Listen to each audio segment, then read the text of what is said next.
2, 1. 7 things you really ought to know about 9/11.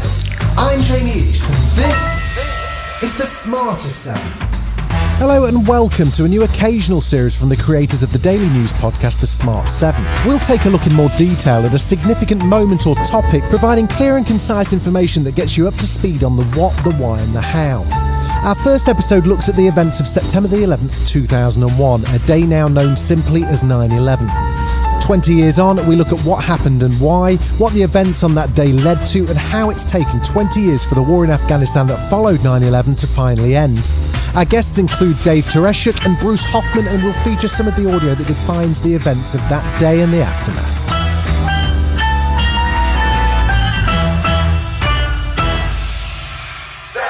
Baby, you have to listen to me carefully. I'm on a plane that's been hijacked. I'm on the plane. I'm calling from the plane. I want to tell you I love you. Please tell my children that I love them very much. And I'm so sorry, babe. I hope to be able to see your face again, baby. I love you. Bye. On an airplane that's been hijacked, and things will go well, and I'm going to do this. I just want you to know it, because I just totally love you, and I will see you later. For the public at large, the summer of 2001 was perfectly normal. Brian Dowling had just won Big Brother, the coughing major was in trouble over Who Wants to Be a Millionaire, and Google had just filed for a patent for a PageRank algorithm that would change the internet forever. I'm David Tereshchuk. I'm a television correspondent in the United States. And back in September 2001, I was working at the United Nations as part of the media team there. The events of 9/11 came as a shock to most people, but for those who studied global politics and the growing influence of Osama bin Laden on Islamic terror groups, 9/11 wasn't a complete surprise. It was, at the very least, unexpected, certainly by the public, and I'm afraid to say, by many people in the intelligence services too. The signs were there. That connection to the blind Sheikh Omar Abdel Rahman was there, and very distressing bombings were already taking place with American targets, not in the United States of America, but the U.S. embassies in East Africa, in Kenya and Tanzania, plus a U.S. Navy ship, the USS Cole in Yemen. That was in 2000. So it was all gathering force, but as I say, the dots were not being connected very well.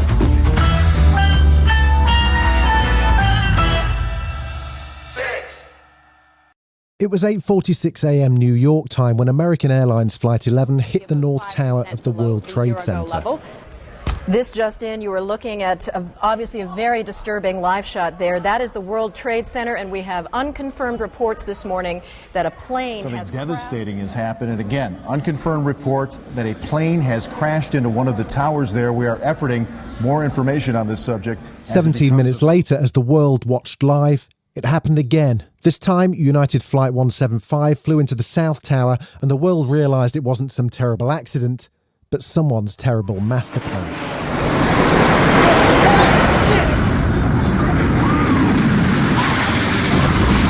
So you have no idea Another plane just hit. Oh my God, another plane has just hit.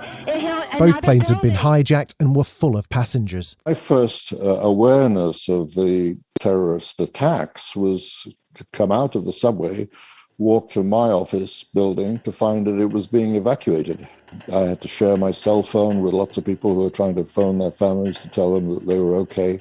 And then, of course, the entire city was in total lockdown. All the first responders rushed downtown to what became known as Ground Zero. And of course, there was an instant scrambling of U.S. Air Force. I'm Bruce Hoffman. I'm a professor at Georgetown University in the School of Foreign Service, and I'm also the senior fellow for counterterrorism and homeland security at the Council on Foreign Relations. It was a sense that we were certainly under attack, and the big question was, where would the next attacks be?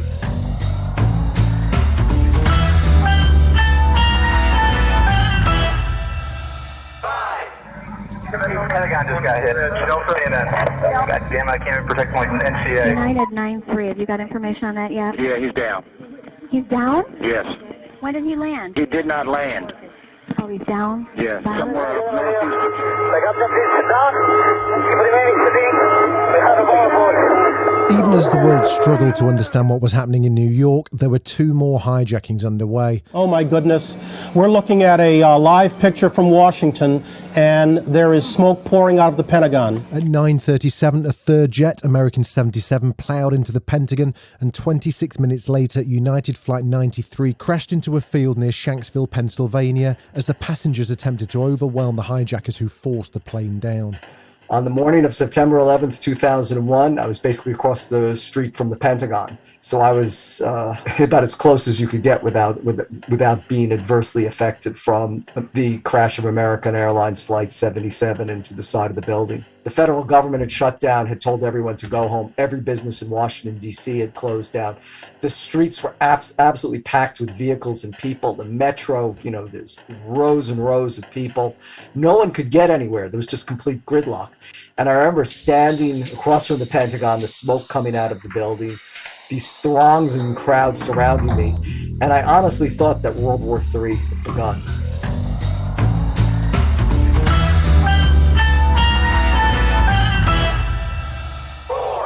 Today, our fellow citizens, our way of life, our very freedom came under attack in a series of deliberate and deadly terrorist acts. It is hard even to contemplate the utter carnage and terror which has engulfed so many innocent people. The footage horrified the world and sent shockwaves of panic throughout every major government.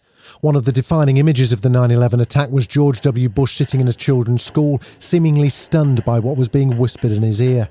But within a few days he'd regrouped, visiting Ground Zero, where he started the process of pulling a shattered nation together again with a rallying cry. I want you all to know that America today is on bended knee in prayer for the people whose lives were lost here, for the workers who work here, as we mourn the loss of thousands of our citizens. I can hear you! The US response moved quickly to thoughts of revenge, with Dick Cheney and Donald Rumsfeld at the controls. Do you consider what happened today, both in New York and here, an act of war? What words the lawyers will use to characterize it is for them. The 19 attackers were from a group called Al-Qaeda, and by September the 17th, Osama bin Laden had been identified as the mastermind of the attacks. I was working at a government think tank then. Everyone immediately concluded it must be Osama bin Laden and Al-Qaeda. He had already declared war on the United States twice. Looking back, and even then, there was no one else, really, we could have thought who would do this. Once bin Laden had claimed responsibility, the phrase war on terror became part of our everyday language. President Bush described it as a war on terror, which even back then I thought was a colossal mistake, because terror is an emotion. How do you fight a war against an enemy called terror? A lot of vagueness about that. Basically, if you declare war on emotion, that means that anything that scares you becomes a threat and becomes an enemy. Seemed to excuse lots of things that previously Americans would have been horrified about. The path to invading Iraq was, in essence, starting to be paved. The CIA turning to torture. I think the attacks were used as an excuse for lots of policies that America would not have, in the normal run of events, have ever countenanced. At some point in September, President Bush had used an even more infelicitous phrase. He described it as a crusade. And of course, for Muslim people throughout the world, but particularly in the Middle East, that's a very loaded term, which suggests a religious war, which is, of course, what President Bush and Prime Minister Blair were vehemently denying, that this was a war on Islam. We're facing a new kind of enemy, somebody so barbaric that they would fly airplanes into buildings full of innocent people. This crusade, this war on terrorism, is going to take a while. Still to come on the Smarter 7, bin Laden's eventual capture, conspiracy theories, and how we're still feeling the aftershocks of 9/11 20 years on. Right after this. Welcome back to the Smarter 7. If you've just stumbled across us, you might like to give us a follow. We bring you the world's 7 biggest stories in under 7 minutes every day at 7 a.m.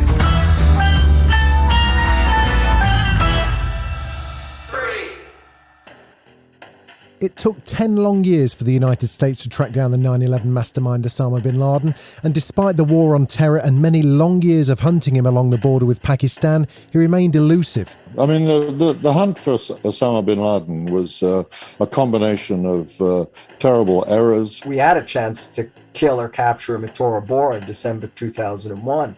The problem was there were more journalists at Tora Bora than there were U.S. soldiers, and bin Laden was able to get away. It was in May 2011, with Barack Obama in the White House, that justice finally came knocking in the middle of the night. He eventually was found and killed in the Pakistani town of Abbottabad. It was one of those extraordinary occasions where the public was given the chance to see behind the curtain a little bit. It was U.S. Navy SEALs, and they carried out the operation very successfully and killed Osama bin Laden. Tonight, I can report to the American people and to the world that the United States has conducted an operation that killed Osama bin Laden, the leader of al-Qaeda, and a terrorist who's responsible for the murder of thousands of innocent men, women, and children.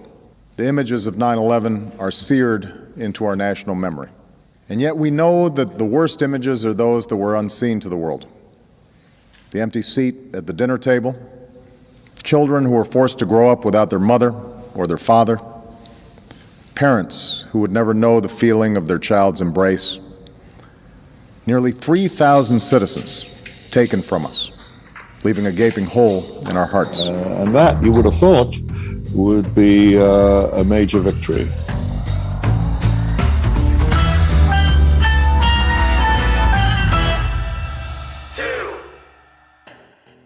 One of the peculiar things about 9/11 was that even though the full attack happened live on TV, the events and the aftermath have been swirling in conspiracy theories ever since. This is not gravity at work. It's only explosives and incendiaries can do this. Theories range from a controlled explosion to collapse the towers through to the Pentagon attack never happening, and phrases such as false flag operation becoming common on message boards and chat rooms across the internet. And more stuff is coming out now also, how much the Bush administration ignored the intelligence. It was almost like they ignored it because they wanted it to happen. So what was it about 9/11 that led to so many conspiracy theories? Here's Dave Tereshchuk again. The enormity of the attack on the Twin Towers sparked an awful lot of extraordinary thinking, even to the extent of believing that someone, somewhere in power, had set this whole thing up. And that, of course, is just crazy. But it's the kind of thing that a certain strand in American thinking can get attracted to. An awful lot of people have gained extraordinary reputations by trading in these conspiracy theories.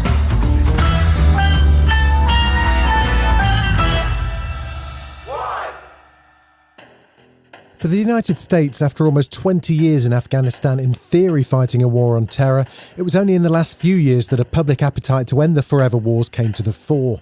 Former President Trump struck an implausible deal with the Taliban without involving the government of Afghanistan, and the results of that deal are what's played out over the last month. President Biden stuck to the plan more or less, pulling out over 120,000 individuals in a frenetic airlift to allow him to declare on August the 31st, 2021, "The war in Afghanistan is now over." Remember why we went to Afghanistan in the first place? Because we were attacked by Osama bin Laden and al-Qaeda on September 11th, 2001, and they were based in Afghanistan. We delivered justice to bin Laden over a decade ago. To those who engage in terrorism against us or our allies, know this: we'll hunt you down to the ends of the earth, and you will pay the ultimate price. But what's next for Afghanistan, now facing the prospect of a Taliban government once again after 20 years of war on terror? It's very hard to say what has been gained by America fighting this forever war. And it's understandable that people should be saying to each other, why have we wasted all these lives, all this blood and treasure on a distant country that is in no way changed ultimately in the end? The argument has been all along that they have at least instituted a different kind of Afghanistan. They've helped to implement policies that change the nature of that country. And of course, the position of women has been changed enormously. But of course, even when that's acknowledged, we're still left with the Taliban back in power.